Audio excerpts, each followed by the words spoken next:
अरे my mic में बोलेली कवन बेटी न। अरे माई माइक में बोलेली कवन बेटी न। हमारा पापा जी के गलिया हवे क्लियर क्लियर ना। हमारा पापा जी के गलिया हवे क्लियर क्लियर ना। ओ पाकार चलेला ओ पा मार्शल चलेला। ओ पाकार चलेला ओ पा मार्शल चलेला। अरे माइयो ही में हन कवन दुल्हन। अरे माइयो ही में हन कवन दुल्हन। अरे माई माइक में बोलेली कवन बेटी न। अरे माई माइक में बोलेली कवन बेटी न।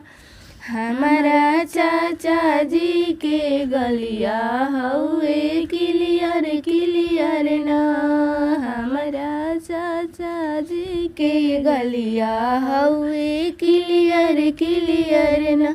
ओ पाकार चलेला ओ पा मार्शल चलेला।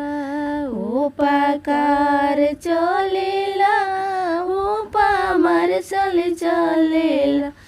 अरे माइयो ही में हन कवन दुल्हन। अरे माइयो ही में हन कवन दुल्हन। अरे माई माइक में बोलेली कवन बेटी न।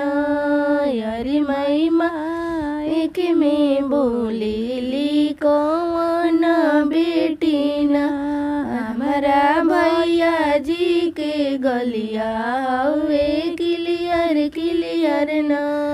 हमारा भैया जी के गलिया हवे क्लियर क्लियर न।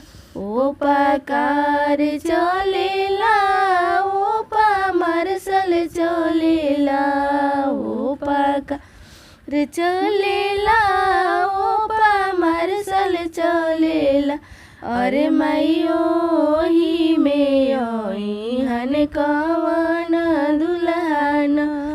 अरे माइयो ही में हन कवन दुल्हन। अरे माई माइक में बोलेली कवन बेटी।